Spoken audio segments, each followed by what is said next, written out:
Okay, Bridget, if you can move to Dustin's, and we'll get that going. Dustin, sorry about that. Oop, Anne and Cameron, if you want to join your rooms, thanks. Um, thank you. Hopefully, okay, there we go.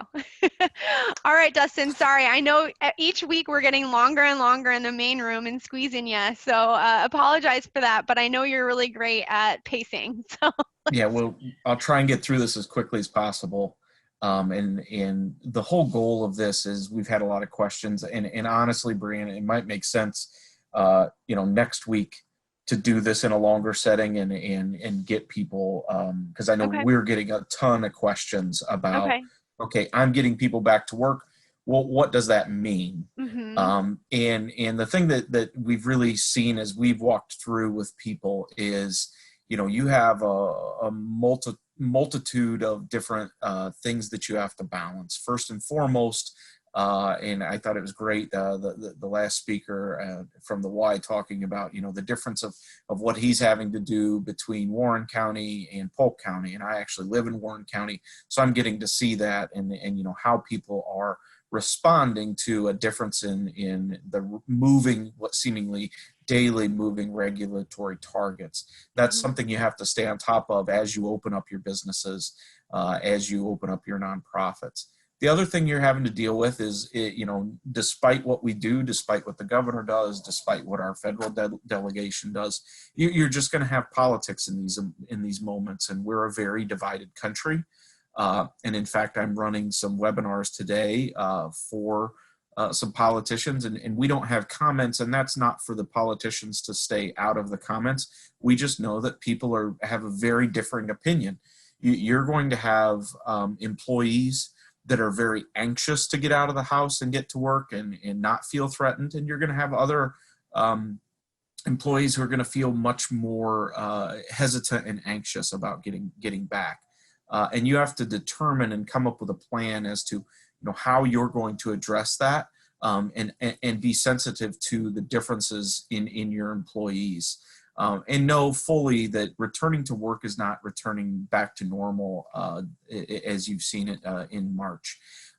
And I think the big key here that I can't stress enough is all of this, as you do this, you can't over communicate, letting people know what your plans are and what you're working on. You can move to the next slide. These are some of the things that we walk through with people. Just walking back into the office, unlocking the door is probably, not a great idea. You're needing to think about how you're going to come back, and planning for that. That includes, again, confirming the current legal regulatory landscape, ensuring that you have lots of plans, which I will go through in place, and think about those and prepare those. Prepare it physically, making sure that you have social distancing requirements, hygiene requirements. Maybe you have somebody that has pre-existing conditions that wants to come back to the office, but you want to try and provide a safe space for them. Inventory the supplies. Maybe you need to get more hand sanitizer. How are you going to get that? And have that around the office. Are you going to require masks? And really thinking about how you're going to treat your employees similarly or dissimilarly in how they feel about this. Controlling your access. It could be that maybe you have multiple entry points. You need to think about come up with a plan as to, are you going to continue all those, or restrict access, and as we're seeing, depending upon your place of employment, are you taking temperatures? Are you getting doctor's notes for people who stay home? Those are the things you need to think of. And I'll go through in detail more refining, recalling, and return procedures. It might not just be flip the switch, everybody comes back. Certainly some of you may have to address employee pay benefit concerns. Are you going to come back and there's no work to be done and people need to be laid off again? Or if you haven't laid anybody off, is that going to happen? If you have somebody that found another job because of a layoff, how are you going to fill that and then still address all these concerns? And I have heard this, that some folks have figured out in this time of crisis which of their employees need more leadership and more work, and some folks that maybe didn't rise to the occasion, and what is the plan for somebody? Is it finding a new role within your organization, or is it, finding a place for them outside of the organization? Prepare for an infection. It's likely inevitable for many of you, especially if you're forward-facing, interacting with clients or customers, and preparing for that. If that occurs, what's your plan? And then again, reviewing your regulatory and contractual requirements with vendors, with employees, depending upon how you're structured. Next slide. So some of the plans that we walk through, and this is what I would stress for anybody, this stuff gets very, very detailed very quickly. If you don't have a labor and employment attorney that you walk through to make sure that you're treating all your employees similarly, and how you're implementing this, you could see some of those things we develop with people and walk them through on a workplace safety, which is obviously all business dependent or nonprofit dependent. Depending upon what you do, how are you going to structure new activities based upon this new normal? Again, developing an exposure notice response plan. Are you going to let everybody know? Let's say you're dealing with a homeless population, or you're dealing with kids. Are you going to let everybody know that if somebody has reported as COVID positive, does that cause a stigma? Does that cause a problem with your employees or with your customers or clients? And then ultimately, what is your recovery plan? And this is setting out all of what I'm discussing, getting back to work in all those natures. You can move to the next slide. The new workplace, real quickly, as I have gone through somewhat, is, are you going to put, we're seeing people that are certainly putting, taped lines on the floor to help people understand the 6-foot distancing requirements. Are you going to require masks depending upon that? Are you going to have a hybrid working schedule where some people are allowed to work from home and some people are coming back to the office? How are you going to determine that? Will it be in shifts or otherwise? And then ultimately, you're going to have the hard discussions with some people that will be holdouts and dropouts. And that's an individual employer-employee decision. You might have somebody that you might disagree about whether their risk or their anxiety is enough to come back, and you'll have to deal with those things. We're seeing that with our clients pretty regularly, but it's certainly, as I mentioned, over communicating is extremely important, because as you talk to people and give them and get them to understand the how people are going to react to this, as you over communicate, really think about the feelings of different people. And as I mentioned to you, this kind of bifurcated nature of, you're going to have people that really want to get back in the office and people that are very hesitant. So thinking about that and how you deal with those will be a case-by-case basis. You can move to the next slide. As I mentioned, phasing in returns. Phasing in your returns are extremely important, depending upon the work that an individual has, and potentially the risk that somebody has. If somebody's taking care of an elderly parent and trying to keep them out of maybe a high-risk home, that's something you need to consider. However, you need to be careful, as we've discussed with multiple clients in nonprofits, as I've gone through the one-on-one time with you guys, the folks that might have been at an organization for multiple years that never have a sick day that they can use, and the others that have been there a short time, have a short time to have been there a short time and have never used a sick day. So, how you're going to work with people needs to be fair, needs to be equitable, which ultimately you need to develop a plan around your employees and how you're going to handle your human resources. And I did get the chat from Brian. I can just continue for people. I shouldn't run too far over 9:30 if anybody needs to jump off. It shouldn't take me that much time. I won't go through in deep detail on some of the federal laws that people should consider. As I mentioned, high-risk employees, maybe it's them personally, but it also could potentially be them caring for a loved one.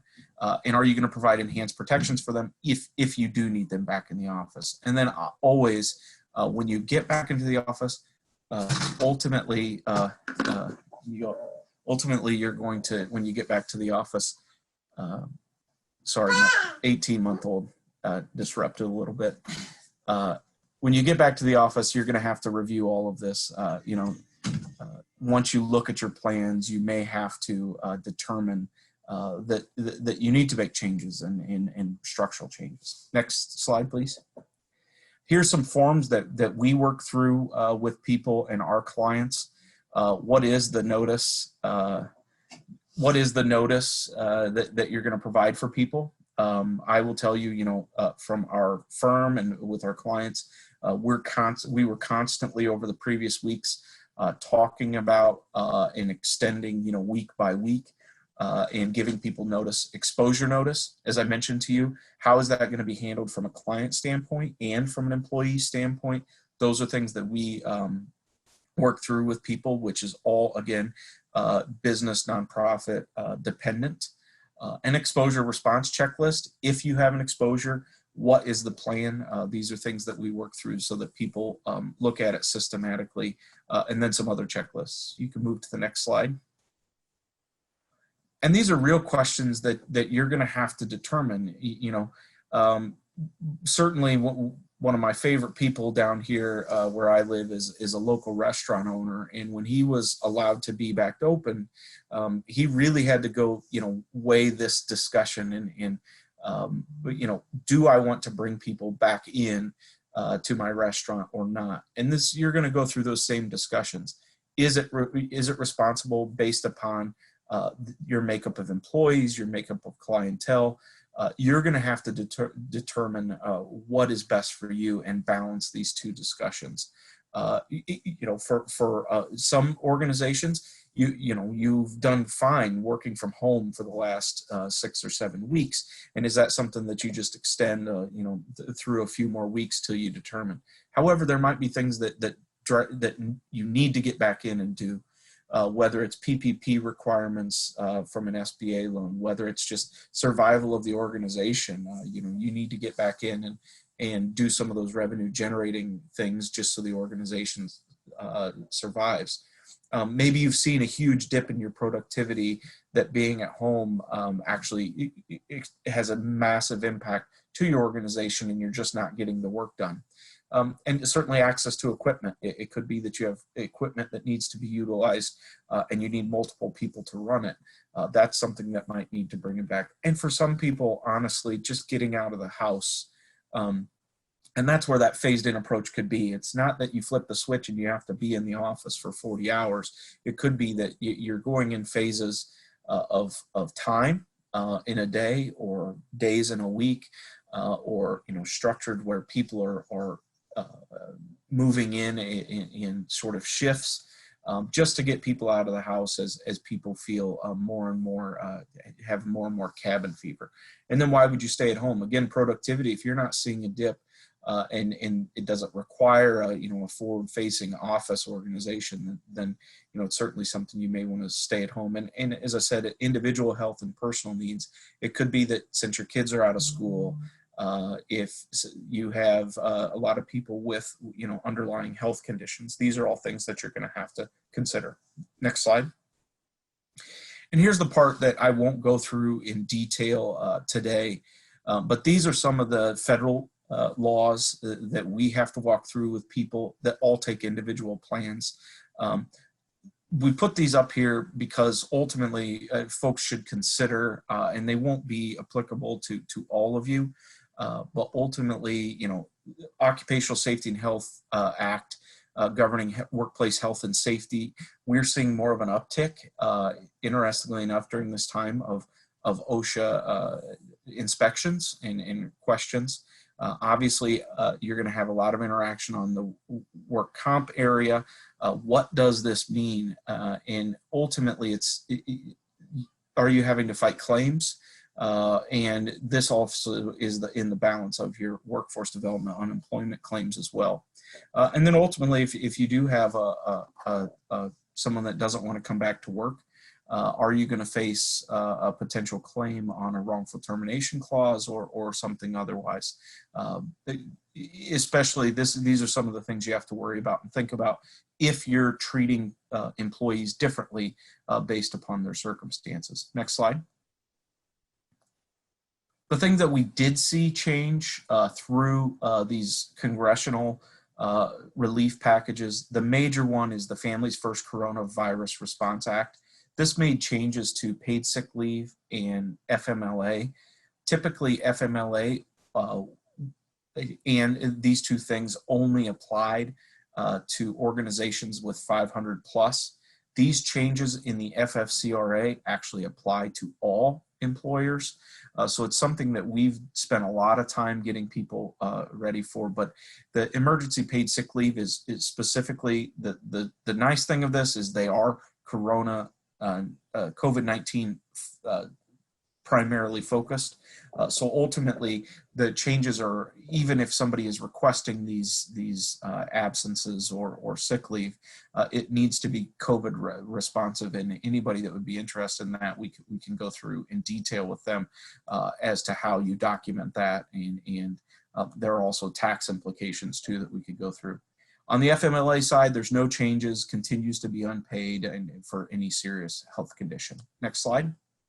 And then finally, these that people might interact with, ADA, no changes that we've seen. So certainly that law still applies as to how you're providing accommodations in your return to work and in your at-home work environment.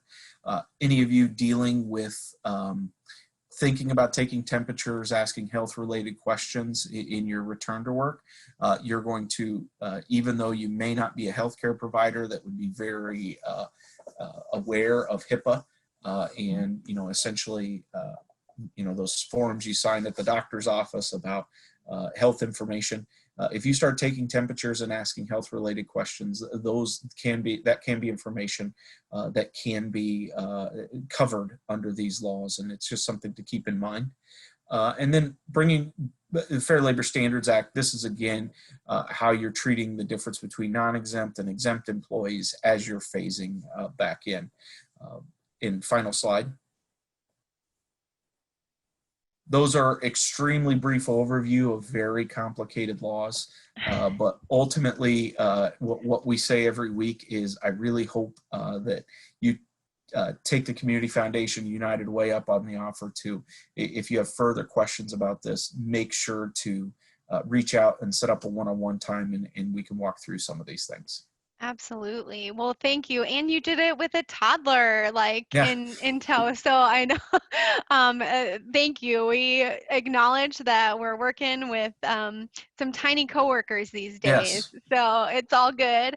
I did just want to see, Dustin, do you have any checklists or any resources like that we could share and put on our COVID-19 page? Yeah, let me Related check to with any of this? our labor and employment guys. Okay. And the one thing I would say to people, what you could put on your page is what I just did there is a distilled version of a webinar Okay. that our labor and employment group did, and it is on the NIMASTER website, and I can Okay. send that to you. That's probably the best. It actually has the slides and it has their pre-recorded webinar where you'll get more Perfect. details about what I just covered.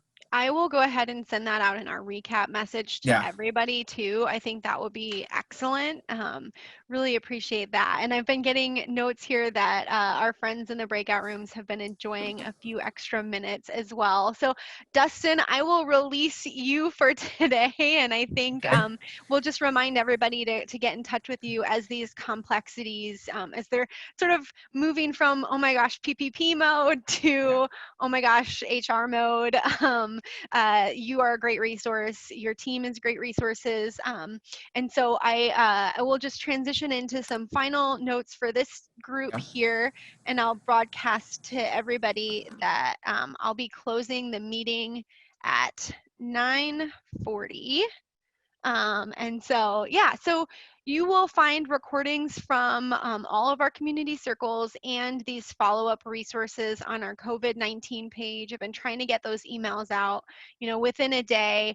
Next week, we're going to explore virtual fundraising events with a panel of local nonprofit leaders who have tried them. So had a call yesterday with Mentor Iowa to hear how their online auction went. And so if you and your organization have hosted a fundraiser or, have learned some things about online galas that you would want to share, we're really going to focus on peer learning around that topic next week. In the chat box, feel free also to share with me any resources that you've been relying on that you think would be helpful for the rest of our colleagues. We do love to share out what we can. So, and then in the coming weeks also, I'm going to, be starting to survey a little bit more. We have planned out next week and then the following week, our last meeting in May. And then we're going to look at, what do community circle conversations look like going forward? Is this going to, stay weekly? Will we take a little break for summer?